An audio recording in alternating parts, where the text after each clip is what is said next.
Ya itulah nggak ada yang berani masuk, cuma ngeruming-ngeruming ngomet-ngomet di belakang. Yang berani masuk itu kemarin sekalinya masuk semprul. Sekalinya masuk semprul. Iya, Kalau dijak ayo pakai pakai iya sangat moderator, disayangkan. nggak mau. Ini mau debat apa mau nanya? Nanya tapi debat, kan kupluk kan. Nanya tapi debat. Nanya ya nanya gitu. Kalau nanya Tuh. nanya, kalau Karena kalau debat pas diskusi itu kan ada saudara-saudara kita yang di sini kan sudah mencatat pengen pengen menyuarakan di dalam channel ini kan. iya. Akibatnya kalau debat berputar-putar kan dia Kalau kehilangan Pak. Jadi, aduh kehilangan momen, lupa iya, lagi karena gitu. muter-muter, jadi jengkelin gitu Iya, loh. Nah, tapi sebetulnya iya. kalau kayak saya kemarin, nggak jengkel, karena itu kesempatan buat saya, buat ngulitin dia, buat saya hantam dia, supaya dia tahu, Allah kamu itu nggak berdaya menangkap saya, nggak bisa. Islam itu nggak berdaya, mau ngapain saya juga nggak bisa aja pokoknya. Mau bunuh saya pun nggak mudah pokoknya. Oh, saya sudah di tanah Kasihan Henry, merdeka. Pak.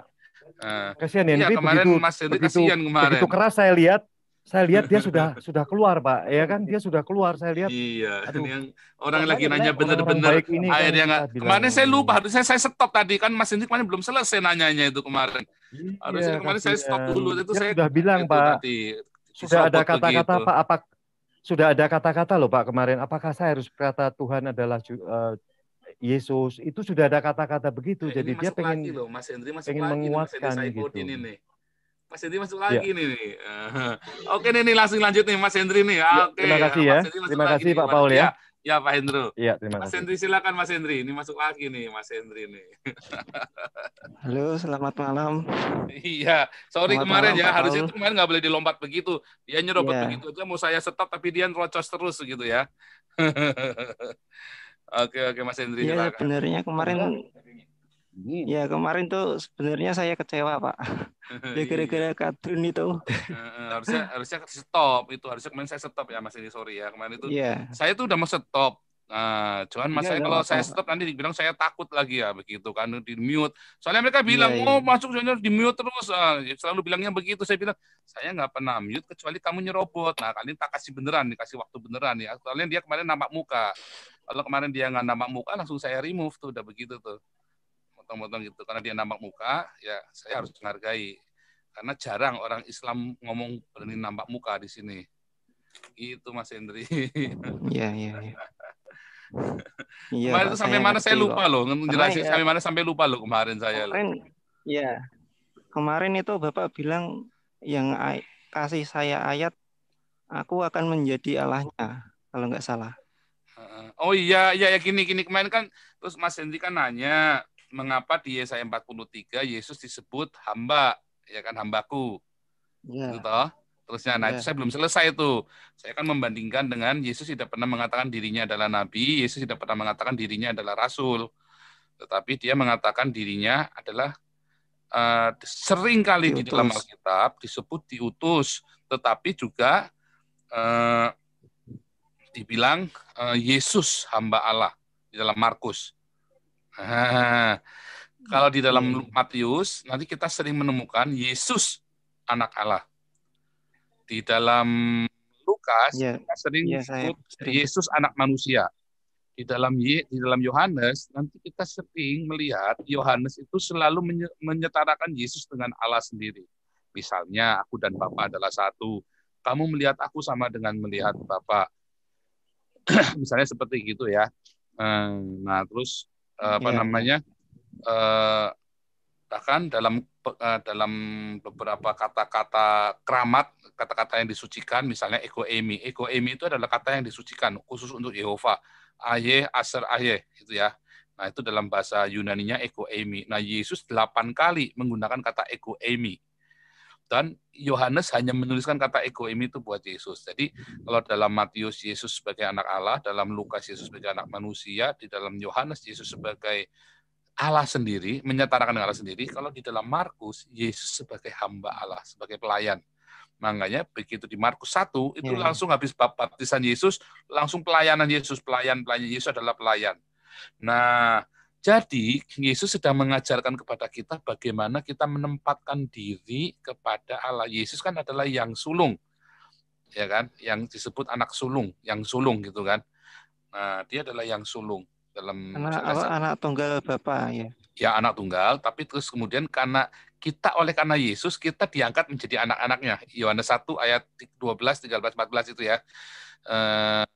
Kita adalah anak-anak Allah, yaitu yang anak-anak yang bukan dari hasil keinginan manusia. Kita ini juga disebut anak-anak Allah, Iya. makanya Yesus disebut yang sulung.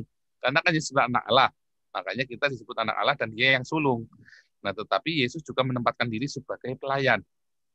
Nah, Yesus sebagai pelayan. Makanya kita memanggil Yesus itu Tuan, kurios, karena Yesus ngajarin bagaimana cara jadi pelayan. Yesus itu ngajarin kita bagaimana melayani. Nah, itu makanya Yesus disebut hamba, disebut pelayan. Itu menempatkan dirinya. Bagaimana cara kita menempatkan Yesus kata, gimana sih namanya melayani Tuhan? Nah, lihatlah Yesus, itu yang namanya melayani Tuhan. Banyak orang salah pengertian, namanya melayani Tuhan itu jadi worship leader di gereja, main musik di gereja, jadi pengkhotbah. Itu bukan melayani Tuhan. Makanya Yesus berkata, pekerjaanku melakukan pekerjaan Bapakku. Aku ini melakukan pekerjaan Bapakku. Apa sih yang dimaksud pekerjaan kehendak Bapakku? Ya, makananku ialah melakukan kehendak Bapakku, pekerjaan Bapakku, dan seterusnya. Apa sih? 1 diakonia, 2 marturia. Selalu begitu. Nah, tetapi di dalam diakonia dan marturia itu, Yesus selalu mengutamakan apa? Menyalibkan diri sendiri. Makanya Yesus selalu berkata, pikul salib sangkal diri. Loh, Pak Paul kok suka marah-marah? Kan balik lagi, saya nggak marah-marah. Itu strategi saya ketika menghadapi kadrun. Orang-orang yang sudah bebal mudar. Amsal berkata, dijawablah orang bebal di dalam kebodohannya supaya jangan merasa dirinya bijak, merasa dirinya pandai. Kalau saya jawab kayak gini jawab dia kayak sama Sandy kemarin, saya diribas-ribas sama dia. Ya kan dia ngomong terus nggak berhenti-berhenti. Saya ngomong dipotong, saya ngomong kemarin aja terakhir. Begitu itu kemarin sengaja saya kasih perbandingannya. Ya di awal kan saya gas, dia nggak bisa ngomong, dia harus jawab yang saya tanya. Nah, tapi di tahap kedua, waktu saya ngasih kesimpulan, setiap kali saya ngomong, dia potong. Padahal saya ngomongnya baik. Ngomongnya saya kan tensinya saya rendahin. Setiap saya ngomong, dipotong sama dia, pokoknya dia nggak mau aja ngomong terus. Nah, kalau sudah begitu harusnya dibentak. Harus dikerasin. Iya Pak, saya ngerti. Kemarin jadi trik-trik seperti itu kemarin sengaja saya tampilkan. Saya gendong, saya ngomong, setiap saya ngomong baru 1 kalimat dipotong sama dia. 1 kalimat dipotong sama dia. Itu sengaja saya biarin tuh, nggak saya remove, nggak saya mute. Sengaja saya biarin. Dan suara saya pun saya buat style kendo. Nah, hal seperti itu adalah strategi di dalam berbicara. Nah, itu adalah kita harus minta tuntunan Roh Kudus. Jadi nggak bisa teman-teman ngikutin saya, itu butuh Roh Kudus ya. Itu saya sedang berdoa, sedang merumuskan. Apakah nggak bisa dirumuskan? Hal seperti itu. Nah, saya lagi berdoa. Apakah itu bisa dirumuskan apa enggak? Saya belum tahu, terus terang saja. Di dalam kelas evangelis dan kelas apologetik yang saya ajar, saya nggak mengajar metode seperti itu. Saya selalu prefer jawab sebisanya, enggak sudah tinggal. Karena percuma. Kayak kemarin, dia itu nggak cari kebenaran. Dia tidak akan mengerti. Tetapi yang kemarin itu, yang dengar kan ngerti yang saya ngomongkan. Saya paksa dia, dia ngaku, saya tidak bisa membuktikan Allah itu ada. Itu endingnya kan itu. Intinya kan bahwa dia tidak ada orang Islam yang bisa membuktikan Allah itu ada. Begitu loh. Nah, jadi kalau tadi yang yang Yesaya 42 ayat 1 sebentar ya. Yang Yesaya 42 ayat 1 itu yang Yesus disebut, mengapa Yesus disebut hamba Allah? Bahkan di Markus pun Yesus bolak-balik disebut pelayan. Kenapa demikian? Karena Yesus sedang memberi teladan kepada kita bagaimana cara menjadi seorang pelayan. Bahkan Yesus ngajarin kita bagaimana mencuci kaki. Yesus mencuci kaki murid-muridnya. Nah, itu sama. Nah, itu dilakukan. Itu bukan basa-basi. Nah, kebanyakan orang di gereja melakukannya itu cuma batshow. Mencuci kaki itu sesuatu hal yang itu bukan cuma simbolik ya. Banyak orang di gereja melakukannya batshow. Artinya kita menjadi barang siapa ingin menjadi terkemuka di antara kamu, hendaklah ia menjadi pelayan. Nah, sementara kalau di gereja, Anda lihat ya, yang kaya-kaya duduknya di depan semua, pakainya keren-keren, kalau makan pun mereka dipersilakan lebih dahulu. Padahal di dalam Alkitab justru orang-orang miskin yang didahulukan.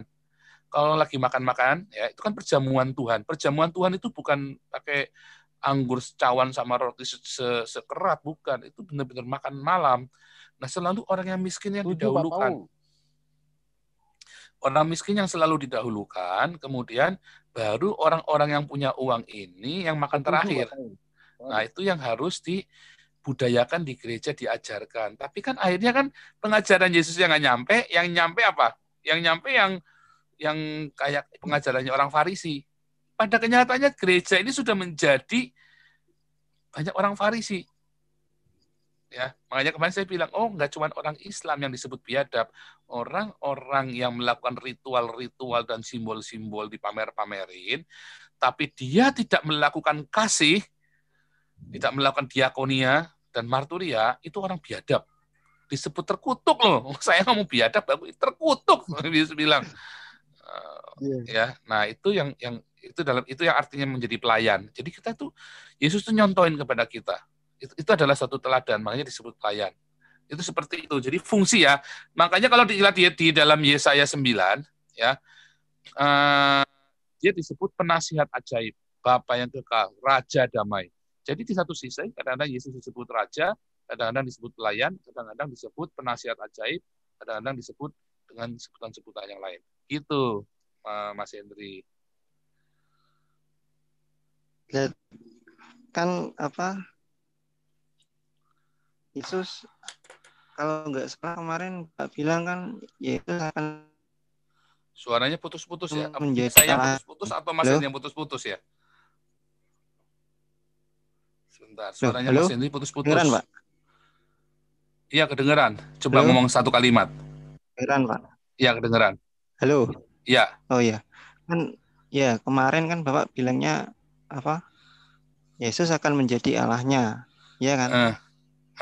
Lihat, pertanyaan saya itu kalau Yesus itu akan menjadi Allahnya, terus Bapak itu siapa? Bapak itulah atau Yesus. Mungkin, Yesus itu. Bapak itu Yesus itu sendiri. Bapak itu Yesus sendiri. Ya, Bapak itu Yesus sendiri. Jadi begini, saya kasih gambar ya. Ini di dalam pelajaran Trinitas pernah saya kasih tahu. Saya bukan penganut Trinitas ya Mas Hendri, tetapi saya tidak anti Trinitas. Oh, iya. Hanya memang untuk orang-orang berpendidikan akan lebih mudah menjelaskan hubungan antara Bapa, Yesus dengan Roh Kudus dengan Trinitas buat orang-orang berpendidikan. Namun kalau orang-orang itu tidak berpendidikan, ya, yang tidak ngerti sama sekali menjelaskan Bapa, Anak, Roh Kudus itu akan sangat sulit sekali dengan Trinitas. Makanya saya bilang saya bukan penganut Trinitas. Saya percaya Yesus adalah Allah, tetapi saya tidak urusan dengan masalah Unitarian, Binitarian, Trinitarian. Saya nggak urusan dengan itu. Ini contoh ya, saya mau tunjukkan tentang Trinitas ya. Jadi cara menjelaskannya gitu ya. Mengapa Bapa itu Yesus itu kan? Benar nggak? Pertanyaan itu bukan? Iya. Oke, saya share screen sekarang. Saya share screen.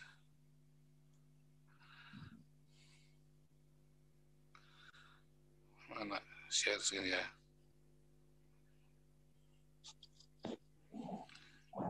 Nah, saya kayak kemarin ya debat-debat seperti kemarin, saya sengaja bikin panas. Kalau bikin panas gitu dari 1.600 view-nya langsung lonjak 2.700. Kalau kayak sekarang cuma 1.200, adem-adem aja sama Mas Hendri nih. Iya. Cuma 1.200, tapi ilmunya lebih banyak didapat kalau hal begini itu ya. Kalau kayak kemarin nggak ada ilmunya, cuman view-nya langsung bueng 2.700. Ini contoh itu ya. Kan kalau Trinitas modelnya begini ya, saya tidak anti, tapi saya kadang-kadang menggunakan cara ini untuk menjelaskan mengapa Bapa disebut ini. Nah, sama manusia itu punya tubuh, punya jiwa, punya roh. Manusia itu sudah pasti karena Alkitab sudah nulis. Nanti lihat di pelajaran tentang tubuh, jiwa, dan roh. Ya, manusia punya tubuh, jelas karena kita terbuat dari tanah liat dulunya kan, ada Adam ya, Adam itu dari tanah liat. Ya punya tubuh. Nah, kemudian di dalam Kejadian 2 ayat 7, maka Allah menghembuskan roh, menghembuskan itu nismah ruah hayat, rohnya kepada manusia, sehingga manusia punya nefes, punya jiwa. Dia tubuhnya ini kan yang dari tanah liat, karena dia punya tanah liat, mati kan, tubuh tanpa roh mati. Yakobus 2 ayat 27 ya, tubuh tanpa roh itu mati. Yakobus 2 ayat terakhir ya, saya lupa ayat, pokoknya Yakobus pasal 2 ayat yang terakhir itu ya, tubuh tanpa roh itu mati. Nah, hal-hal seperti ini kita harus paham terlebih dahulu supaya jangan bingung. Ya. Saya mau tanya yang Jiwa, Pak. Jiwa Ya. itu pengertiannya gimana? Kok saya pikir itu roh sama jiwa itu kok sama. Ternyata beda ya, ternyata beda. Beberapa orang Kristen juga nggak ada yang tahu kalau jiwa dengan roh itu berbeda. Jadi gini, jiwa itu tempat kita berpikir, perasaan kita, emosi kita. Ya, Yahudi klasik ya, pemahaman Yahudi klasik, tubuh manusia itu dibagi 3, tubuh, jiwa, roh. Tubuh itu tanah liat, jiwa itu tempat ada emosi, ada pikiran, akal budi, ada mimpi kita, ada kenangan-kenangan, memori, itu ada di jiwa. Lalu roh itu dari Allah. Nah, itu ada di Pengkhotbah 3. Roh itu dari Allah. Jadi kalau manusia mati, tubuhnya kan balik jadi tanah toh. Yeah. Terus rohnya kembali kepada Allah, kepada Elohim, balik. Nah, jiwanya nanti dia, kalau dia tidak percaya Yesus, dia masuk ke Hades, ke alam maut, ke alam maut, ke dunia orang mati. Kalau dia percaya Yesus, maka dia pergi ke Firdaus, jiwanya. Nah, kemudian orang yang di alam maut nanti nunggu penghakiman. Semua orang akan dihakimi, yang namanya tidak tertulis dalam kitab itu. Yang dihakimi itu di dalam wahyu itu, yang namanya tidak tertulis di dalam kitab itu. Kalau yang namanya tertulis di dalam kitab itu, dia tidak akan dihakimi. Semua orang akan dihakimi menurut perbuatannya, karena dia tidak tertulis. Makanya dihakimi. Tetapi kalau dia namanya tertulis, dia nggak akan dihakimi, tetapi dia akan diberi mahkota sesuai dengan pekerjaannya. Itu kata Alkitab seperti itu ya. Itu ada di dalam pelajaran tubuh jiwa roh juga. Nah, lalu jiwa ini yang nanti bertanggung jawab, yang akan dimasukkan ke lautan api. Setelah dia nunggu di alam maut, kegelapan itu kan, alam maut itu dunia orang mati. Nah, terus dia nunggu sampai nanti hari kebangkitan. Hari kebangkitan, orang-orang yang percaya Yesus nanti dibangkitkan. Dari Firdaus, dia dibangkitkan. Tubuhnya itu dibangkitkan, lalu dia masuk ke langit dan bumi, yang masuk ke dalam kerajaan 1000 tahun. Masuk dalam kerajaan 1000 tahun, lalu masuk ke ke langit dan bumi yang baru. Tetapi orang-orang yang tidak percaya Yesus, tubuhnya nggak akan dibangkitkan. Tapi jiwanya itu dari alam maut, langsung dihakimi, lalu pindah ke lautan api yang disebut dengan Gehenna. Gehenna itu Gehinom. Kalau bahasa Arab itu Jahanam. Nah itu loh. Bahasa ininya Gehenna, bahasa Yunaninya, bahasa Ibraninya Gehinom. Nah, jiwanya itu yang dihakimi itu jiwa. Yang menerima, yang mendapat reward kita adalah jiwanya. Tapi kalau kita orang percaya, tubuh kita nanti dibangkitkan, sehingga dibangkitkan oleh roh itu. Nah, roh itu kembali ke tubuh, dan jiwanya itu kembali ke tubuh. Seperti itu. Nah, sekarang kita lihat ini ya, persamaannya nih. Nah, Bapa, Anak, dan Roh Kudus itu. Anak itu kan adalah, di dalam Yohanes 1 ayat 14 kan, ia adalah firman itu telah menjadi daging, telah menjadi manusia. Jadi ini adalah manusia, ya kan? Ya, saya tunjukkan ya. Ini kan tubuh kan? Ya. Yesus kan punya tubuh, dan dalam Yohanes berapa tadi? Yohanes 1 ayat 14 kan? Nah, terus kalau kita lihat di dalam Yohanes 4, ini adalah roh. Allah adalah roh, Yohanes 4 ayat 24 ya. Allah adalah roh. Yesus kan memanggil Bapaknya itu selalu memanggil Allah adalah Bapaknya. Ya kan? Dalam Yohanes 5 ayat 36 atau 17 atau 37 ya. Yohanes 5 ayat 37 kalau nggak salah ya. Yesus selalu menyebut Allah itu Bapaknya. Dengan demikian ia menyamakan diri dengan Allah, begitu kan. Allah adalah roh, tapi dalam Yohanes 4 ayat 24 Allah adalah roh. Jadi sang Bapa inilah roh. Makanya di dalam Bilangan 23 ayat 19 El ini bentuknya tunggal ya. Ada Elohim, bentuknya plural. Ini Elohim. Ya. Plural. Ini ada El yang bentuknya tunggal. El adalah roh. El adalah roh. Nah, El yang adalah roh ini, yang adalah rohnya Yesus sendiri. Makanya Yesus berkata, kamu melihat aku sama dengan melihat Bapa. Yohanes 14 ayat 9. Karena kan rohnya Yesus adalah El sendiri. Nah, terus kita cinta Roh Kudus. Makanya El dalam Bilangan 23 ayat 19, El itu bukan anak manusia. Ya, karena El adalah roh. Makanya Yesus teriaknya bukan Elohim, Elohim lama sabatani, tapi apa? Eli, Eli lama sabatani. Rohku, rohku, mengapa engkau meninggalkan aku? Ya kan? Rohnya meninggalkan, maka matilah Yesus. Yakobus 1 ayat berapa? Yakobus 1 ayat 20. Yakobus 2 ayat 27, tubuh tanpa roh mati. Tubuh sama seperti iman tanpa perbuatan mati, tubuh tanpa roh itu juga mati. Nah, jadi Yesus ketika ditinggal oleh Bapa, matilah Yesus, kan disebut setelah dia teriak Elisabatani, berserulah ia dengan suara nyaring, lalu ia mati. Tubuh tanpa roh mati. Rohnya Yesus adalah roh Allah sendiri, ya. Bukan roh yang berasal dari Allah, tapi Allah sendiri, bukan berasal dari Allah. Beda ya, kata berasal dari Allah dengan Allah sendiri. Nah, Yesus itu lahir bukan dari sperma dengan ovum. Maria itu hanya dititipi rahimnya, dititipi Yesus. Makanya salah, ada orang bilang kromosom Yesus itu 23. Salah. Kecoa 23. Yesus itu bukan kecoa, Yesus itu manusia. Jadi kromosomnya pasti 46. Ya, karena 23. Tetapi masalahnya yang Yesus itu bukan dari keinginan seorang laki-laki, bukan dari spermanya Yusuf, bukan dari spermanya Maria, melainkan dari rahimnya Maria. Nah, kemudian apa Holy Spirit? Nah, di dalam Yohanes 14 itu ya. Roh penghibur akan memberi nasihat, menasihati kamu, mengajar kamu, memimpin kamu. Nah, inilah jiwa. Ini yang disebut jiwa. Yesus berkata, Yesus itu punya jiwa ya. Yesus itu punya jiwa. Berkali-kali Yesus berkata, Yesus dalam Yohanes 10 ya, aku akan memberikan jiwa, memberikan nyawaku, memberikan jiwaku pada domba-dombaku. Yohanes 10 ayat 28 kalau nggak salah ya. Aku akan memberikan jiwaku. Yesus punya jiwa, Yesus juga punya roh. Nah, itulah yang dimaksud. Makanya manusia itu yang namanya Esa, ini Esa. Ini yang namanya Esa.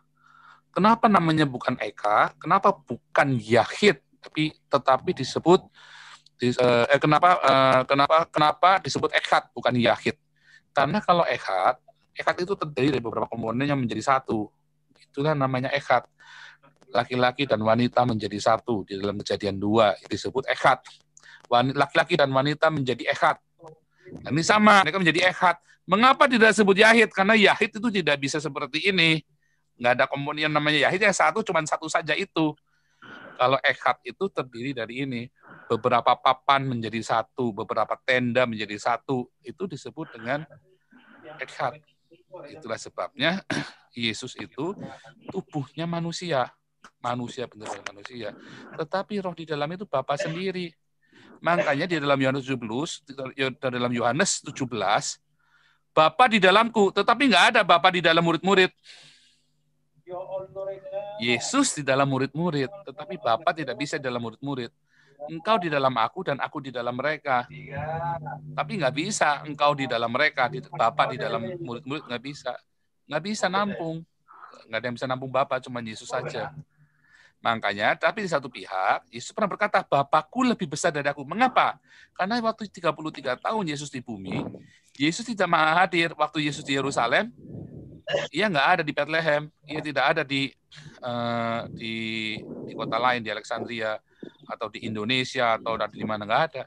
Tetapi Bapak itu hadir. Makanya si Ustadz Semprul kemarin, si orang Semprul kemarin, dia bilang, kalau firman itu jadi manusia, surganya kosong. Nah, itu goblok. Kenapa?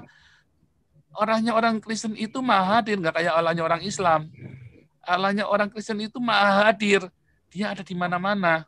Ia hadir. Waktu ada dalam badan Yesus, ia juga ada di sorga. Waktu ia ada di Indonesia, ia juga ada di Amerika. Allah yang sama, dia ada di mana-mana. Ia hadir, omnipresent. Karena seluruh dunia inilah, bahkan seluruh dunia alam jasmani dan rohani itu ada Allah di situ. Dalam detik dan waktu yang sama, Pak Paul. Iya, namanya omnipresent toh. Maha hadir, tidak dibatasi oleh ruang dan tidak dibatasi oleh waktu. Makanya ia disebut Alfa Omega. Yesus itu disebut Alfa Omega itu waktu setelah naik ke surga. Aku yang telah mati namun hidup dan hidup selama-lamanya. Nah, pertanyaannya kemarin, ya kan, si Ustadz Sembrul itu kan. Nah, kalau Yesus itu Alfa, ya, apa ada sebelumnya? Enggak ada. Dulu namanya Yehova, kemudian nama Yehova ini diberikan kepada Yesus, Yehova Yasya. Kata Yasya itu dulu adalah kata kerja, tetapi di dalam Yesus dijadikan sebuah noun, dijadikan sebuah nama. Beri nama dia Yesus, karena Allah menyelamatkan umatnya. Karena memang kata Yesua itu artinya Yehosua. Yehosua itu artinya Yehova Yasya. Akulah Yehova Elohim yang menyelamatkanmu. Akulah Yehova Elohim Yasya. Itu namanya Yehosua. Nah, di dalam kok Yehova Elohim Yasya jadi Yehosua? Ya itu aturannya Yahudi begitu. Jangan tanya ke saya. Nah, orang-orang kan suka ngotot. Nah, kalau gramatikal, mengapa kamu adalah Anda? Ya jangan ditanya mengapa kamu adalah Anda. Susah kan begitu kan. Itu gramatika sudah dari sononya begitu. Jangan ditanya mengapa kamu adalah Anda. Jangan tanya mengapa pisang itu bengkok. Bahasanya itu begitu. Itulah gramatikal. Itulah huruf-huruf abjad Yahudi di Ibrani itu dibangun dari mana? Dari agama, dari kitab suci mereka asal usulnya. Mereka merumuskan huruf-huruf itu. Nah, kira-kira gitu Mas Hendri. Iya ya. Tapi gini Pak, apa namanya? Saya kan punya pemikiran sendiri ya kan. Ya maksudnya boleh, bisa dong. Ya mau utarakan unek-unek gitu loh. Kalau boleh. Pemikiranmu kan boleh dong, masa nggak boleh? Kalau menurut saya itu ibaratnya itu apa ya? Seperti sebuah kerajaan, Pak. Jadi kalau Bapak itu raja ya kan. Nah, Yesus itu seperti perdana menteri. Kalau pemikiran saya ini tapi. Jadi kan yang setiap apa yang dikerjakan Yesus itu diperintah atas perintah oleh Bapa. Jadi perdana menteri melakukan sebuah pekerjaan itu atas perintah raja.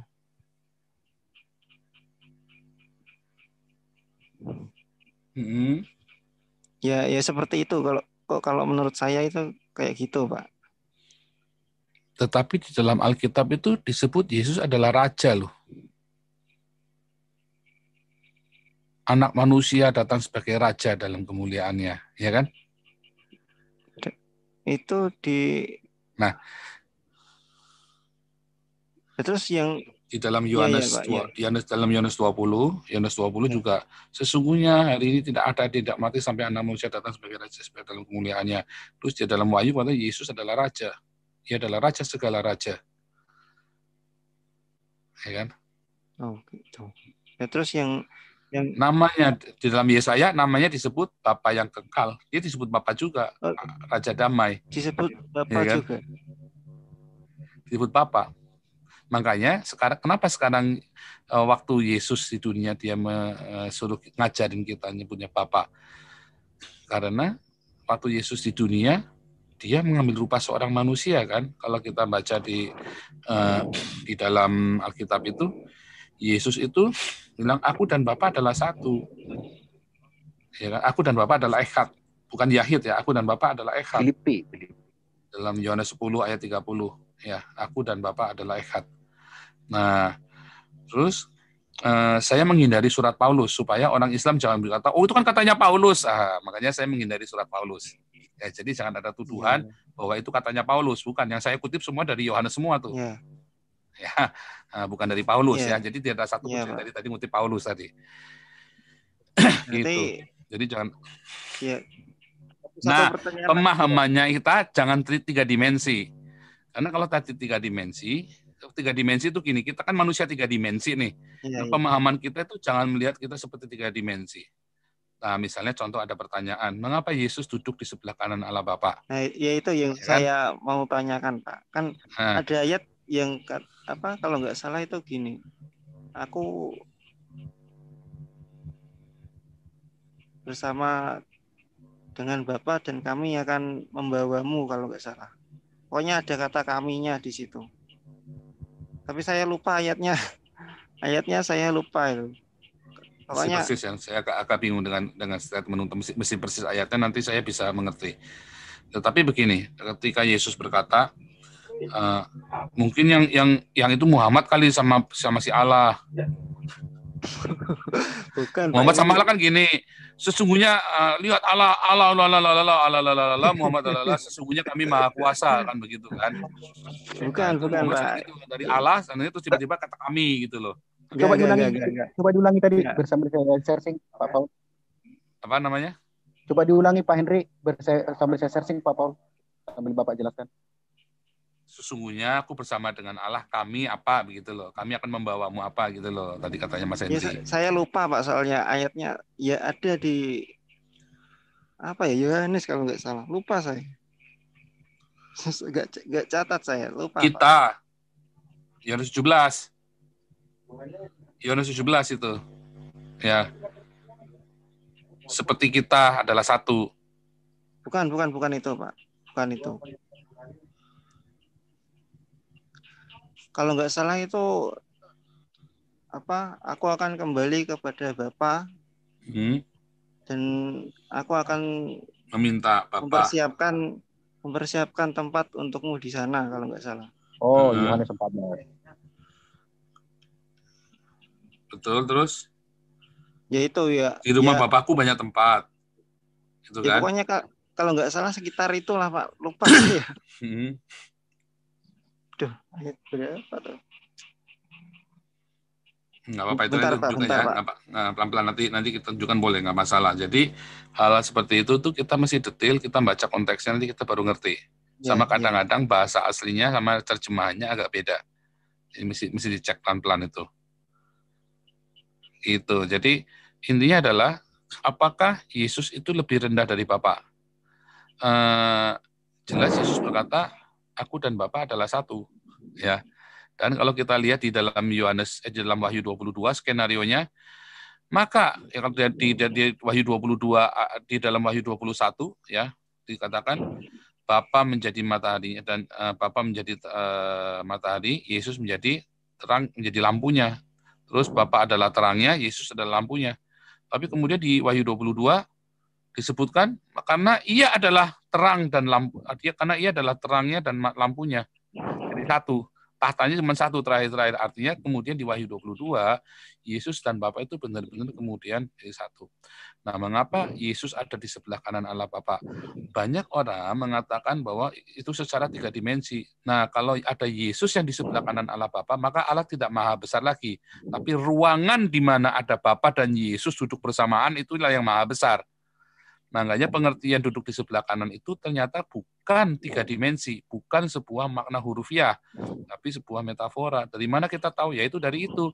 Kan Allah maha besar, tidak ada yang lebih besar dari dia. Langit adalah tahtaku, bumi adalah tumpuan kakiku. Lalu ruangan tempat dialah yang paling besar. Nah, itu kan kalau ruangan 3 dimensi, berarti ruangan itu lebih besar daripada Allah. Nah, tapi tidak ada yang lebih besar dari Allah, bahkan ruangannya beda dengan Allah Islam. Ia bertahta di arsy, ya kan? Tapi di langit ke-7 enggak, di langit ke-1, 2, 3, 4, 5, 6 enggak ada Allah di situ. Di bumi pun enggak ada Allah. Allahnya cuma ada di arsy. Nah, itu makanya disebut orang Islam itu Allahnya 3 dimensi. Kalau orang Kristen Allahnya itu melampaui 3 dimensi. Bahkan alam 3 dimensi dan non 3 dimensi. Nah, itu yang kita kalau harus mengerti Yesus di sebelah kanan. Ternyata kata sebelah kanan, sebelah timur, kalau sebelah selatan, sebelah utara, itu adalah sebuah punya arti yang lain. Kata sebelah utara, artinya dia di atas. Artinya apa? Dia yang berkuasa, dia penguasanya. Dia yang hendak naik ke utara. Itu artinya dia mau naik tahta. Itu kan, di dalam Yesaya 14 ayat 12 itu. Dia mau naik ke utara. Dia mau pergi ke utara. Itu mau naik tahta. Kemudian kalau bilang di sebelah timur, ke sebelah timurnya, itu berarti apa? Di sebelah kirinya, sebelah kanan. Di mana mata itu di sebelah timur. Makanya disebut sebelah kanan, sebelah timur. Artinya apa? Artinya orang punya kekuasaan. Misalnya seperti itu. Jadi makna metafora seperti itu Di dalam Alkitab ada polanya, angka-angka, istilah-istilah itu punya pola di dalam Alkitab. Nah, itu mesti satu-satu tuh, ya, membahasnya satu-satu. Kalau yang udah cerita pola, angka, gematria, pardes, itu ada satu-satu. Ya. Nah, itu mesti pelan-pelan. Ini ceritanya apa nih? Konteksnya apa, nanti kita lihat. Terus nanti kita lihat di dalam, biasanya orang di dalam Alkitab menerjemahkannya seperti apa, dan menafsirkannya seperti apa. Nah, itu punya pola di Alkitab itu. Misalnya, mengapa angkanya selalu 12 suku Israel, 12 rasul, 12 tua-tua, 12 kali 12, 144.000 orang kudus, ya, hal-hal seperti itu misalnya. 12 bintang. Mengapa disebut itu ya, angka 12 itu. Misalnya lagi angka 70. Mengapa 70 tua-tua? Mengapa 70 orang Israel yang pergi ke Mesir? Mengapa ada kata Septuaginta yang artinya 70? Mengapa? Nah, itu semua kata 70 itu punya pola. Seperti itu. Mengapa 50 Pentakosta? Yeah.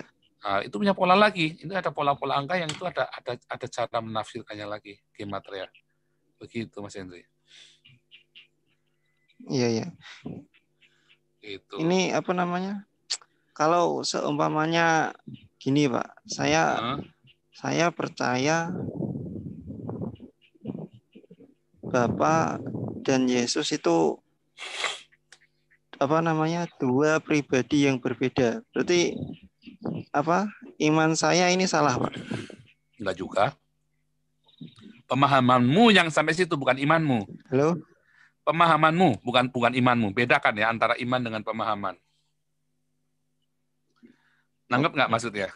Oh, beda, Pak. Nah, jadi pemahamanmu yang nyampe ke situ. Misalnya nih, orang saksi Yehova, kenapa saksi Yehova itu saya anggap tidak sesat? Karena pemahaman dia sampai situ. Mengapa? Dia kan memahami dari teks, menafsirkan teks. Misalnya nih, dia percaya Yesus itu bukan Allah. Karena memang Yesus tidak pernah mengatakan ya bahwa aku adalah Allah, tetapi dia tidak membaca Wahyu 21 ayat 6 dan 7. Kemudian kan saya membantu, saya kasih tahu, makanya orang saksi Yehova kalau ketemu saya kasih itu, dia nggak akan bisa jawab. Tidak akan bisa membantah itu lagi. Karena Wahyu 21 ayat 6 dan 7 dan Wahyu 1 ayat 17-18 itu sudah jelas bahwa Alfa dan Omega yang menjadi Allah kita itu adalah Yesus. Dan itu yang kemudian mereka rubah terjemahannya. Terjemahan itu benar-benar dirubah ya. Terus saya tunjukkan bahasa aslinya. Terus mereka, oh iya ya. Nah, sampai sekarang kita masih putus karena corona ya. Kita belum ketemu lagi. Saksi Yehova yang ada di Belanda. Yang di Jerman dan di Belanda ya. Kita masih putus, masih belum komunikasi lagi. Terakhir dia dan nanya, termasuk tadi ayat-ayat tadi itu ya. Itu semua ayat-ayat tadi itu saya kasihkan ke saksi Yehova itu semua. Nah, itu nanti kalau teman-teman mau saya kasih draftnya ya. Nanti saya email nanti. Saya ada dokumennya. Nanti saya email pertanyaannya dia, ayatnya. Cuman pakai bahasa Inggris ya. Saya malas terjemahan bahasa Indonesianya. Saya jawabnya pakai bahasa Inggris. Saya jawab ayatnya saya jawab ayat. Dia kasih ayat, saya jawab ayat. Itu yang sedang diskusi dengan saya ini pentolannya saksi Yehova di Belanda ya. Koordinator apanya gitu. Pokoknya salah satu penatua topnya saksi Yehova di Belanda yang ini sama saya. Kemarin saya ajak live bareng, nggak mau dia. Karena saksi Yehova itu kan tidak boleh debat kan. Nggak suka debat mereka. Takut begitu kita ini ajak belakang mereka takut. Yang boleh debat hanya pemimpinnya, jadi hanya dia saja. Cuma saya ajak live nggak mau dia. Sayang kali ya. Iya Pak. Berarti apa kesimpulannya untuk mengikuti Yesus berarti harus mengakui Yesus sebagai Allah. Bukan. Sebagai Bapa. Bukan. Kan ayatnya sudah jelas. Yesus sebagai Tuan. Sebagai Tuan. Sebagai majikan. Kalau Yesus majikan, satu-satunya majikan kita. Berarti kita adalah hamba. Makanya Yesus meneladankan kepada kita bagaimana menjadi hamba. Kasih contoh, ini loh yang namanya hamba. Syarat keselamatan bukan mengakui Yesus sebagai Allah. Yesus adalah Allah sendiri. Oh iya. Tapi nanti ia yang akan memperkenalkan diri kepada kita sebagai Allah. Pengakuannya kita adalah Yesus sebagai Tuhan satu-satunya dalam hidup kita. Itulah sebabnya Yesus itu selalu dipanggil Tuhan dan tidak pernah menolak untuk disembah. Karena Tuhan itu buat disembah. Kalau Allah itu bukan buat disembah. Allah itu pencipta yang berkuasa, tetapi yang ada banyak sekali Allah di muka bumi ini. Molok, Dagon, ya kan, Baal, Allahnya orang Islam, ya kan, Hubaal kan Allahnya orang Islam itu. Dan ada banyak sekali Allah, ya kan. Tetapi hanya satu Tuhan kita, yaitu Yesus Kristus. Makanya pemahaman kita tuh jangan mau di framing sama orang Islam. Yang penting itu Allah, salah. Yang penting itu Tuhan justru. Yang paling penting adalah Tuhan. Siapa Tuhan kita? Yesus berkali-kali berkata, kamu tidak dapat mengabdi kepada dua Tuhan. Ya kan? Oh iya Pak. Tuhan kita hanya Yesus. Tuhan kita nggak bisa mengabdi kepada Allah lain. Kita hanya mengabdi kepada Tuhan kita, yaitu Yesus Kristus. Kita sujud menyembah kepada Yesus Kristus. Di dalam perjanjian lama, Yehova Elohim tidak pernah minta disembah-sembah kayak orang Allahnya orang Islam. Sembahlah aku yang hak, kalau tidak kamu kujitak. Nggak pernah. Orang Yehova Elohim, ya, dia berkata, kasihilah aku. Dan semua orang yang datang kepada Yehova Elohim selalu sujud menyembah. Kenapa nggak sanggup berdiri? Ketika saya bertemu dengan Yesus muka dengan muka, saya datang, saya sujud menyembah. Saya sujud, nggak sanggup berdiri. Nanti di hari penghakiman, kita akan sanggup berdiri karena kita disucikan. Tetapi selama kita masih menggunakan daging ini, nggak bisa. Kita sujud di depan, kita berdiri tegak di hadapan itu nggak bisa. Sampai tubuh ini jadi tubuh kemuliaan, baru kita bisa berdiri tegak di hadapan Tuhan Yesus yang mulia, yang maha suci dan mulia itu. Semua orang lihat ya, semua orang yang datang kepada Yesus kan selalu sujud menyembah, ya kan? Bahkan malaikat pun sujud menyembah, bahkan iblis, setan-setan pun sujud menyembah. Apakah iblis menyembah kepada Allah, Allahnya orang Islam? Apakah iblis mau menyembah kepada Adam? Ya nggak mau kan? Tapi iblis itu menyembah kepada Yesus. Malaikat menyembah pada Yesus. Tapi ketika rasul-rasul mau disembah, rasul-rasul, oh jangan, kami ini manusia seperti kamu. Ketika malaikat di Yohanes itu menyembah malaikat, oh jangan, aku ini hamba seperti kamu. Nggak mau. Itu. Berarti intinya yang terpenting itu mengakui Yesus sebagai satu-satunya Tuhan, ya Pak? Ya, dan juru selamatmu, maka kita selamat. Bukan mengakui sebagai Allah, tetapi nanti ia akan datang kepadamu dalam pengalaman hidup kita, ia memperkenalkan diri sebagai Allahmu. Dan saat itu kita bebas memanggilnya Bapa. Kita kan nggak mau Allah atau Bapa ya, tapi kan kita kan manggilnya kan Bapa. Dan Yesus adalah sang Bapa itu sendiri, sama seperti kita adalah satu, ya kan? Dan aku di dalam kamu di dalam aku, dan aku di dalam mereka, ya kan? Itu aku dan Bapak adalah satu. Jadi kita memanggil Yesus Bapa. Boleh, tapi kalau kita masih ragu, kita belum paham, jangan dipaksain. Apa yang kita paham, apa yang kita percaya hari ini, Yesus adalah satu-satunya Tuhan kan? Jalanin itu. Nanti dalam perjalanan itu, nanti Roh Kudus, saya dulu mengalami pergumulan itu ya, sampai saya ngerti, saya takut karena dogma gereja harus kamu Yesus salah, maksa kita salah. Apalagi itu saksi Yehova di penjara dulu kan, saya takut dulu kalau bilang Yesus cuma Tuhan kan? Bukan cuman, karena framingnya orang Islam tentang Allah, definisi Allah dengan Tuhan itu kita framing Islam. Di dalam framing orang Yahudi, Tuhan itu lebih penting daripada Allah. Kata Tuhan itu lebih penting karena ada banyak Allah di muka bumi ini, tapi kami hanya menyembah satu Tuhan. Makanya ada Ulangan 6 ayat 4, Shema Israel, Adonai Elohim, Adonai Echad.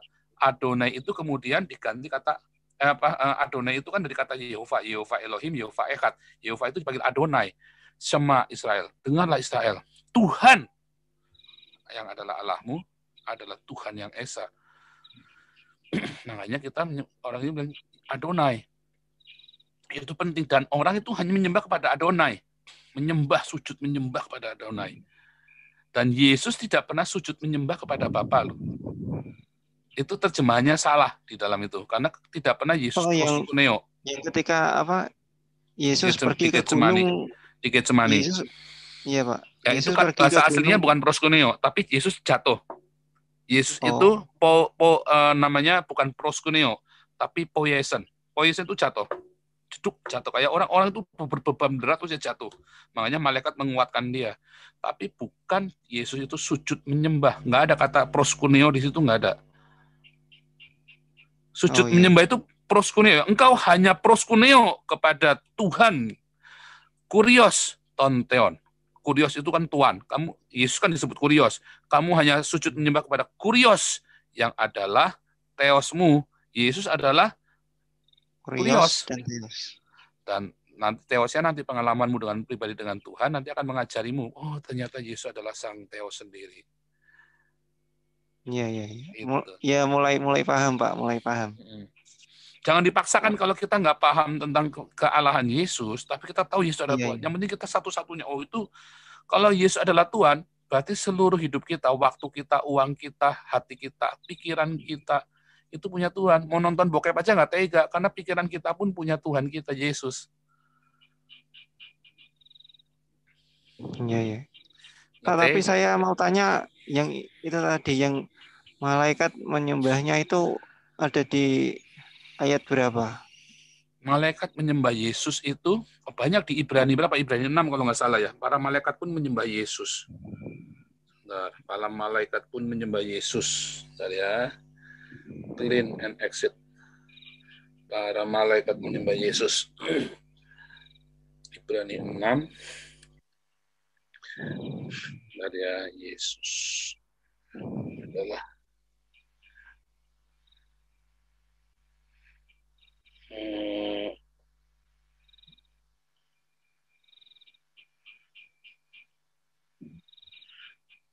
bentar ya. Dengar nih. Ibrani 6 ya, para malaikat menyembah Yesus. Ibrani 6. Ibrani 6 ya, salah ya. Para malaikat.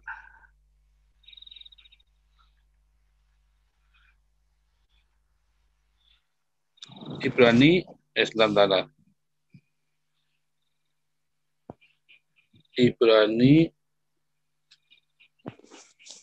saya bukain aja deh. Ibrani 6 kalau nggak salah nih ya. Bentar.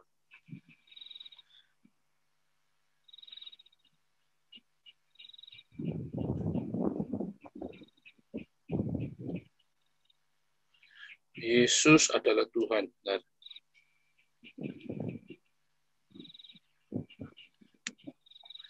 Nih ya. Itu ada di Ibrani 1 ayat 6. Ibrani 1 ayat 6. Ya. Ibrani 1 ayat 6. Sama ya, itu referensinya dari Perjanjian Lama, Mazmur 97 ayat 7. Nah, saya share screen ya.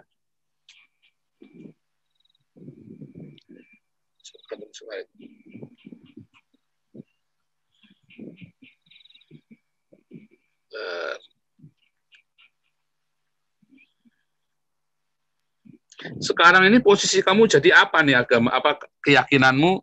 Kamu Islam kagak? Kamu udah tinggalin. Kamu mau menjadi pengikut Yesus pun kamu masih belum. Sekarang posisimu sekarang apa? Ya mungkin di layar tuh ya, Ibrani 1:6 ya. Ibrani 1:6, dan ketika ia membawa pula anaknya yang sulung ke dunia, ia berkata semua malaikat Allah harus menyembah dia. Ini ngambil dari Mazmur 97. Semua orang yang beribadah kepada patung akan mendapat malu, yang memegangkan diri karena berhala-berhala. Segala Allah, termasuk Allahnya orang Islam, sujud menyembah kepadanya. Ini lagi cerita tentang Yesus ya, nubuatan tentang Yesus. Oh iya. Gitu. Kalau masalah kayak status saya ini mungkin agnostik mungkin, Pak. Ya mungkin seperti itulah. Soalnya kan kalau Islam ya saya sudah nggak percaya ya, karena Islam sesat sudah pasti itu. Saya lihat kebrutalan Islam, saya lihat Allah itu ternyata batu hitam, dan banyak lah pokoknya yang membuat saya keluar Islam lah. Sekarang saatmu adalah memutuskan untuk mengakui Yesus satu-satunya adalah Tuhan dalam hidupmu. Nah, nanti kamu akan dibebaskan pemikiran-pemikiranmu yang lain itu. Itulah sebabnya, makanya gini loh, banyak orang memaksakan, orang-orang dogma gereja itu memaksakan Yesus itu harus Allah, tanpa dia sendiri bisa menjelaskan. Nah, kalau saya bisa menjelaskan dengan mudah, dan buat saya clear sekali. Dan pengalaman hidup saya dengan Tuhan Yesus pun membuktikan bahwa ia adalah Allah. Makanya kalau kemarin tanya, buktinya apa bahwa Allah saya ada? Saya kan bilang, dia kan jawabnya itu kan, membuktikan langit, menciptakan dan bumi, itu bukan Allah saya yang menciptakan, saya balik begitu. Tapi kan dia nggak tanya mengapa. Kalau dia kan sudah nggak bisa membuktikan. Kalau saya, mengapa? Karena Yesus pun menciptakan air jadi anggur. Kata poiesen ya, poiesen itu adalah kata menciptakan air jadi anggur. Ketika Allah menciptakan langit dan bumi itu dari kata yang sama ya, dengan kata menciptakan air jadi anggur itu. Yesus itu membangkitkan orang mati, dialah sumber kehidupan. Ia menyembuhkan orang sakit, membangkitkan orang mati, ya, mengubah air jadi anggur. Makanya mana ada Yesus menciptakan? Iya, itu disebut kata menciptakan. Ketika Allah menciptakan langit dan bumi, itu dengan kata yang sama. Ia menciptakan air dari anggur itu. Dengan kata yang sama. Nah, loh, buktinya Yesus itu ada gimana? Loh, saya sudah bertemu Yesus.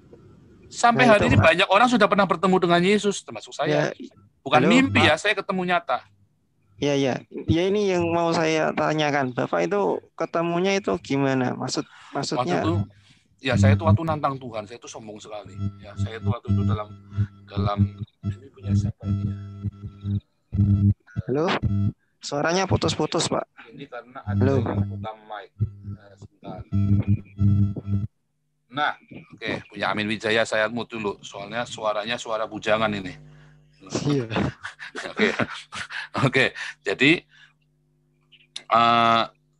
kondisinya waktu itu saya dalam kondisi putus asa ya. Saya hampir jadi Islam waktu itu ya. Saya sudah janjian sama seorang Habib. Ini bukan Habib Rizik tapi Habib yang lain. Ini katanya keturunan Habib, katanya orang-orang manggil dia Habib lah pokoknya. Terus saya udah janjian, tapi dia baik sama saya ya. Dia baik, kenal sudah lama gitu ya. Dia baik sama saya. Sudah mau jadi Islam tuh, udah mau bersyahadat tuh saya tuh, udah ngimpi 3 kali bersyahadat itu.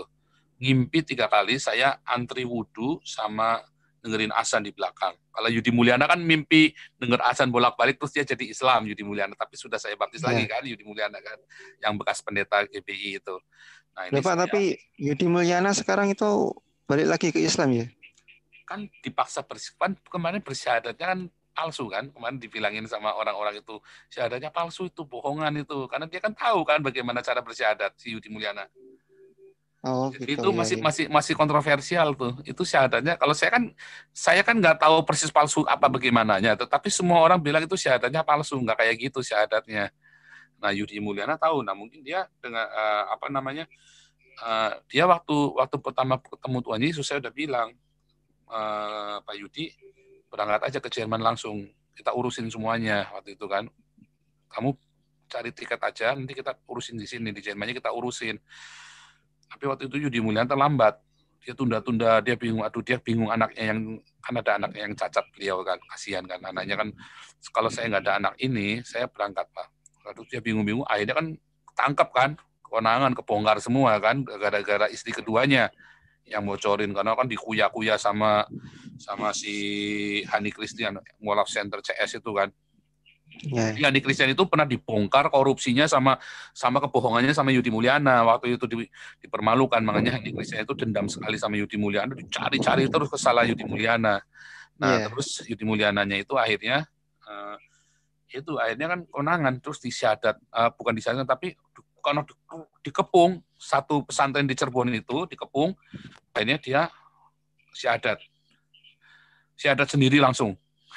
Tetapi kan katanya palsu segala macam. Tetapi intinya waktu itu kan dia dilindungi lah di situ lah. Dipaksa lah intinya. Ya pokoknya dengan cara itu dia lolos. Terus dia bikin laporan polisi. Sekarang Hani Christian sama Stephen Indra kan DPO kan. DPO, Hani Christian sama Stephen Indra itu udah panggilan ketiga nggak datang gitu, dipanggil Polres Cirebon. Nah terus kan Yudi Mulyana sekarang udah kadung, semua udah kebongkar semua. Ya, Kementerian Agama sudah ngerti kasusnya dia.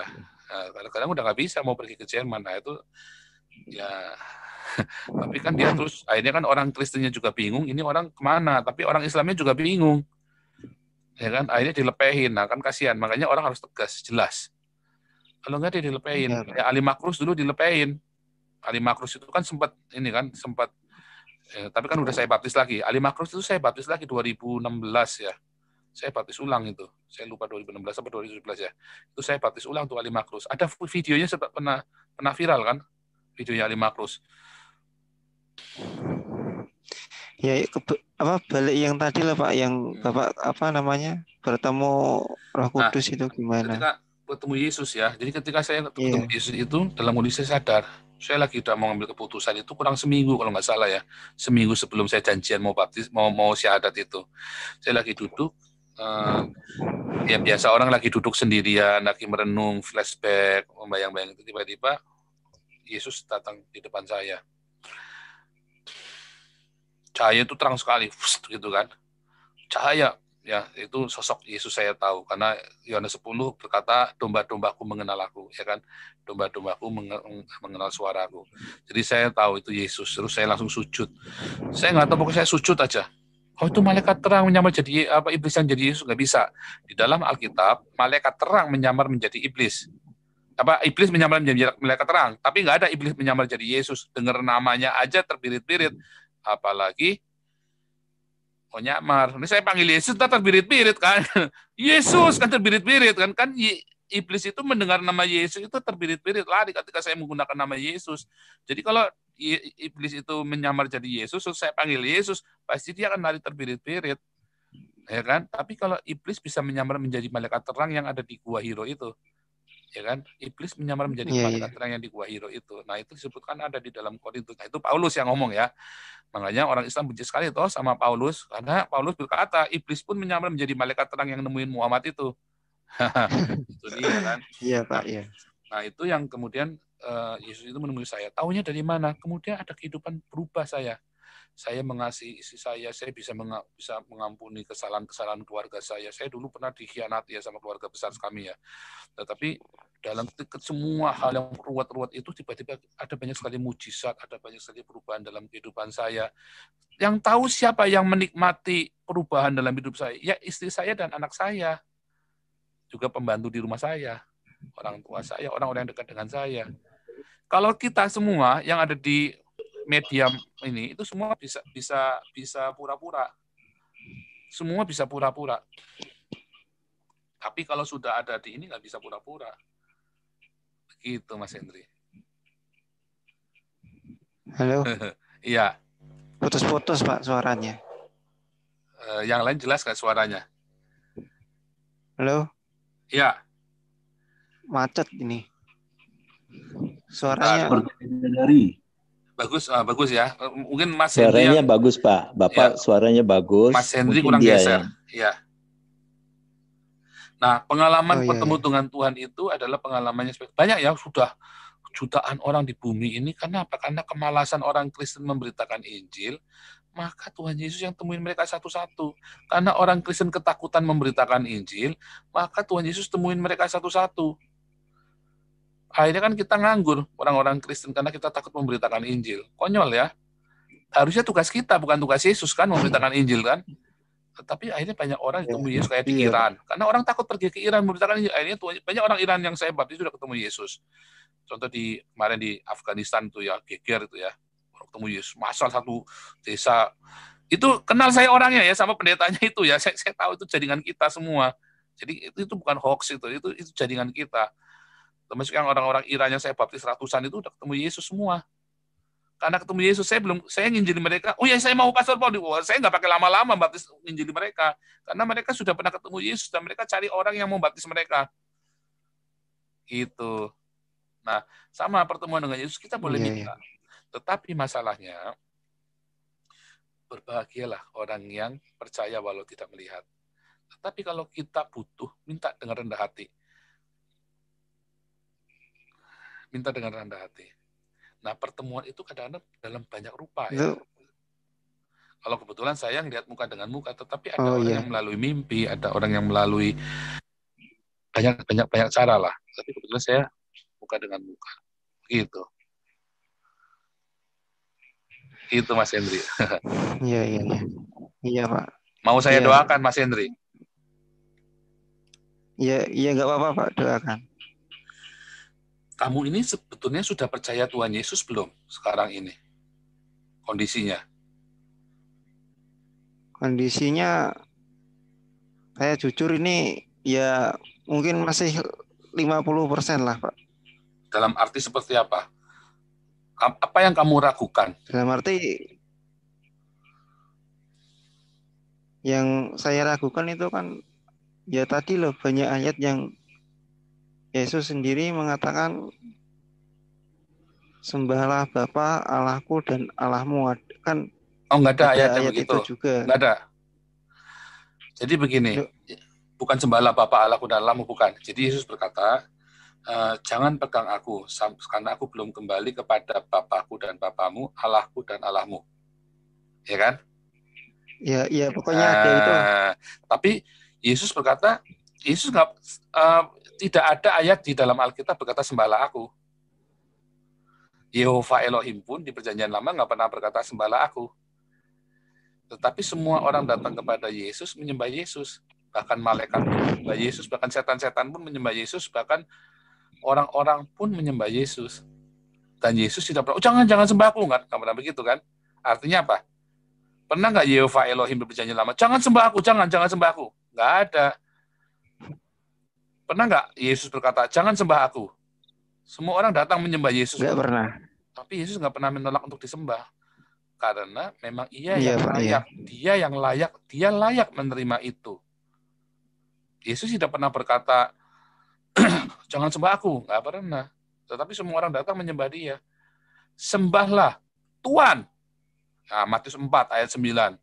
Pergilah engkau satana. Ya kan? Pergilah engkau setan. Engkau harus menyembah kepada Tuhan yang adalah Allahmu. Siapa Tuhan itu? Yesus kan? Ya. Yohanes 13 ayat 13, kamu memanggil aku guru dan Tuhan. Iya, katamu tepat, sebab aku adalah guru dan Tuhan. Ya kan? Sembahlah Tuhan yang adalah Allahmu. Siapa? Aku. Yesus kan maksudnya kan? Benar nggak? Nah, itu seperti itu. Ya. Jadi kalau pemahamanmu Yesus sebagai Allah belum nyampe, jangan kamu paksa. Karena memang tidak wajib mengakui Yesus sebagai Allah. Yang wajib itu mengakui Yesus sebagai satu-satunya Tuhan dalam hidupmu. Mengakui Yesus adalah Tuhan dalam hidupmu. Karena kamu tidak bisa menyembah kepada dua Tuhan. Jadi hanya satu Tuhanmu, yaitu Yesus.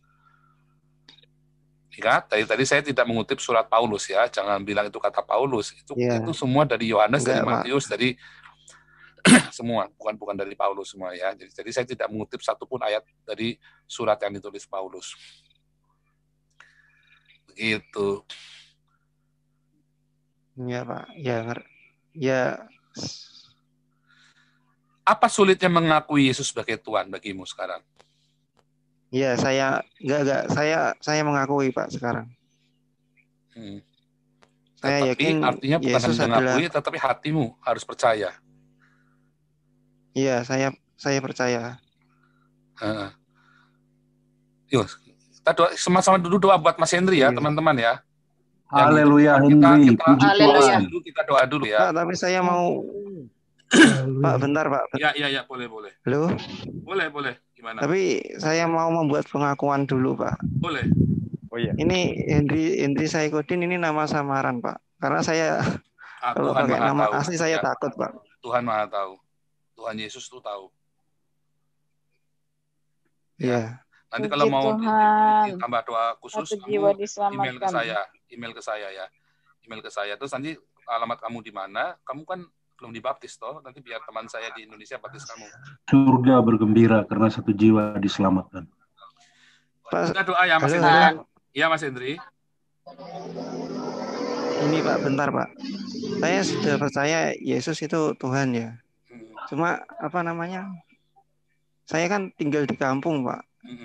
Kan dulu saya itu aktif di musola. Nah, kalau ada orang yang datang ke sini itu saya tuh takut, Pak. Oh, jangan. Kamu nanti cari ke kota, cari dia. Jangan dia datengin kamu. Salah, jangan. Saya dulu caranya gitu. Mereka datengin saya. Teman-temannya datengin saya. Nanti kamu tinggal di mana. Misalnya kamu kamu daerah kota mana, yang terdekat kota mana, bilang kamu kota mana yang terdekat, nanti saya kasih, ini ada kontak saya di sini, biar dia baptis kamu, karena barang siapa percaya dan dibaptis, dia akan diselamatkan. Jadi begitu caranya. Cuman ini apa yang paling penting, kamu adalah mengaku dulu, itu masalah dibaptis, kamu berdoa sama Tuhan, ya kapan waktu yang tepat. Nanti kamu email ke saya, kota mana yang terdekat dengan kotamu. Itu yang tempat sebenarnya kamu tinggal. Di sini tuh ya dekat desa saya sebenarnya ada gereja, Pak. Berani nggak baptis kamu masalahnya? Nah, itu tadi tema kita hari ini adalah banyak orang Kristen ketakutan, Mas Hendri, itulah masalahnya. Itu loh. Cobanya jangan. Teman-teman saya kemarin itu yang saya baptis, kenapa kamu nggak dibaptis di Padang? Itu kan sampai dikirim loh kemarin ke Jawa. Pak, saya sudah 3 gereja, Pak, saya datangi. Ya kemarin ada kesaksian toh, ada kesaksian di YouTube kita. Saya sudah 3 gereja. Nggak ada yang berani, cuman Pak Paul yang berani baptis saya. Sebenarnya banyak, ya cuman karena kamu taunya cuman saya doang. Cuman sebenarnya banyak yang berani. Cuman kalau gereja-gereja itu sekarang banyak. Saya terakhir, kita nggak boleh baptis di gereja loh. Mereka gereja ketakutan loh. Pak, jangan baptis di... Saya kan pinjam gedung gereja, karena saya kan gereja, cara berjemaat saya kan bukan model yang konvensional. Saya kan gereja rumah, di rumah-rumah, memuridkan. Kayak gini nih, ini kita nih gereja nih hari ini nih, inilah gereja. Nah kemudian saya menghargai gereja lokal. Saya kerjasama dengan mereka. Sama hari ini saya di Eropa, saya kerjasama dengan gereja Jerman, dengan gereja Belanda. Setiap saya baptis, saya selalu ajak pendeta mereka. Terus saya selalu bawa mereka ke gedung gereja mereka, supaya inilah kultur Eropa. Tetapi saya selalu muridkan di Zoom, ini karena lagi corona. Itu begitu di Indonesia gitu. Terus pendeta ini bilang, Pak jangan baptis di sini lagi Pak. Kenapa? Nanti kita digeruduk Pak sama orang Islam. Nah, itu masalahnya itu Pak. Kan gini ya, saya kan dulu aktif di musola kan Pak. Nah kan saya kan sudah nggak aktif di situ. Nah seluruh orang desa ini seluruhnya orang Islam Pak. Semuanya. Amat. Jadi ya saya kalau beda tiba-tiba sama murtad dan ini kan saya murtad nih nggak ada yang tahu Pak. Gini Mas Hendri, menjadi pengikut Yesus itu bukan mengubah agamamu loh. Ini yang harus diingat-ingat ya teman-teman semua di live YouTube. Menjadi pengikut Yesus, saya Yesus mengakui Yesus adalah Tuhan, bukan berarti kamu pergi ke gedung gereja. Beda loh itu. Orang yang di gedung gereja pun belum tentu selamat. Besok hari Minggu kita ibadah tentang itu ya, orang Kristen yang nggak selamat. Belum tentu loh. Jangan dicampur aduk itu Mas Hendri. Itu adalah kultur Barat. Pergi ke gedung gereja itu bukan yang ada di dalam Alkitab. Itu adalah sebuah kultur Kristen, orang-orang Kristen di Eropa dan di Amerika.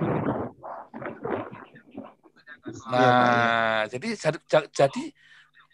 saya itu banyak baptis orangnya masih pergi ke masjid loh. Tapi mereka sudah masjid, Pak. Masih banyak yang saya baptis itu mereka pergi ke masjid. Tetapi mereka tidak bersyahadat, mereka tidak baca lagi Muhammad si utusannya itu lolo itu. Nah, karena ketika kamu mengakui Muhammad, berarti kamu mengakui Yesus bukan Tuhan. Saya nggak mengakui, Pak. Kalau Muhammad itu sudah sesat ya. Saya sudah tahu. Ketika kamu berdoa di masjid pun, kamu datanglah di masjid, tapi kamu jangan membaca syahadat. Itu. Ya, Pak. Ya. Jadi membedakan antara menjadi pengikut Yesus dengan beragama Kristen. Kemarin kan sama si yang Pak Semprul itu kan kemarin kita sudah kasih jelasin. Kamu harus tahu bedanya beragama dengan bertuhan, dan kamu ini sedang bertuhan sekarang ini, bukan beragama. Agamamu tetap Islam, tetapi Tuhanmu Yesus. Ya. Iya. Iya, Pak. Itu harus mengerti itu ya. Hal-hal konsep-konsep seperti itu kita harus tahu benar, karena banyak orang Kristen salah kaprah. Saya pernah dimarahi pendeta lu kadang-kadang ini. Saya bilang, kamu yang salah. Mana ada kamu disuruh pergi ke gereja di Alkitab? Nggak ada. Perginya ke tempat perhimpunan, jangan meninggalkan perhimpunan. Apa? Ya inilah perhimpunan. Nah, kita ini perhimpun nih sekarang nih. Iya, Pak. Gitu. Jadi Nah, begitu ya. Nanti kamu email ke saya. Kalau begitu kalau nikah gimana? Nikah kan Nah, kalau di Indonesia kamu harus beragama, dipaksa beragama Kristen. Kemarin kan saya sudah jelasin. Makanya KTP-nya harus beragama Kristen. Makanya waktu enggak dong, kan dia masih Islam di KTP. Waktu kamu dibaptis. Wah, dia tidak Islam. Mengucapkan kalimat syahadat. Waktu mengucap ini akad nikah itu kan Indonesia. mengucap Islam. Waktu kamu dibaptis nanti, saya kasih surat baptis, ya. Ini saya kirim surat baptis saya. Tapi nanti kalau yang baptis teman saya dia punya surat baptis, karena surat di Indonesia nanti kalau kamu sudah menikah belum sekarang ini, Mas Henry? Belum, Pak. Oh, nanti kalau kamu menikah kan kalau kamu menikahnya cara Islam kan kamu harus bersyahadat masalahnya. Iya. Jadi waktu mau menikah nanti kamu harus butuh surat baptis itu, karena itu kamu di Indonesia, kecuali kamu di luar negeri, di Thailand misalnya nikahnya itu nggak perlu pakai nggak perlu pakai agama. Kamu perlu cuman catat. Teman-teman saya yang menikah antar agama, mereka kan nggak mau disyahadatkan. Jadi mereka pergi ke Thailand, terus mereka menikah di sana, terdaftar di konsulat Indonesia di sana, lalu pulang daftar di catatan sipil. Jadi pernikahan antar agamanya gitu, ya. Mereka caranya begitu. Cuman memang kalau pernikahan antar agama tidak bisa diberkati di gereja. Oleh orang-orang gereja sendiri juga menolak. Saya pun tidak mau memberkati. Saya hanya bisa mendoakan, tetapi bukan memberkati. Ada perbedaan ya. Itu ada hal yang berbeda. Nah itu panjang itu di dalam kelas pengembalaan itu. Yuk, kita semua pause dulu. Kita doa buat Mas Henry ya. Oke. Ayo. Oke, semua Pak. Bapak yang pimpin. Silakan, Pak. Oke, saya pimpin ya. Mas Henry pimpin nanti ikuti perkataan saya, Mas Henry ya. Mas Henry mana? Iya, Pak. Oke. Bentar, Pak. Ini ya. Baterai saya 13%, Pak. Ya, tolong cepat ya. Soalnya Tuhan Yesus, Tuhan Yesus, kami berterima kasih Tuhan ada jiwa diselamatkan bagi Tuhan Yesus saat ini, dan kami percaya ada meterai Kristus dalam hidup Mas Henry ini, siapapun namanya, Engkau yang Maha Tahu. Mas Henry, ikutin perkataan saya. Tuhan Yesus, hari ini saya mengaku bahwa Engkau adalah satu-satunya Tuhan dalam hidup saya. Mengaku bahwa Engkau satu-satunya Tuhan dalam hidup saya. Dan juru selamat bagi jiwa saya. Di dalam nama Tuhan Yesus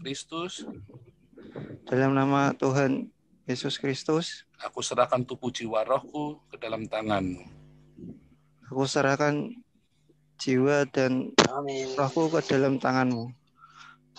Engkau satu-satunya penguasa dalam hidupku. Engkau satu-satunya penguasa dalam hidupku. Dan aku adalah milik-Mu. Di dalam nama Yesus. Amin. Di dalam nama Yesus. Amin. Dia selalu. Haleluya. Haleluya. Praise the Lord. Pak Henry, selamat datang Pak Henry. Selamat Mas Henry, selamat ya Pak Henry. Pak Henry, kau pemenang. Kau pemenang Pak Henry. Hadiah yang bagus sekali. Terima kasih atas doanya. Tapi Pak Paul, apa namanya? Kalau masalah baptis, nanti email saja. Maksudnya kamu harus berhati-hati dengan masalah itu ya. Ya enggak, maksud saya gini Pak. Halo.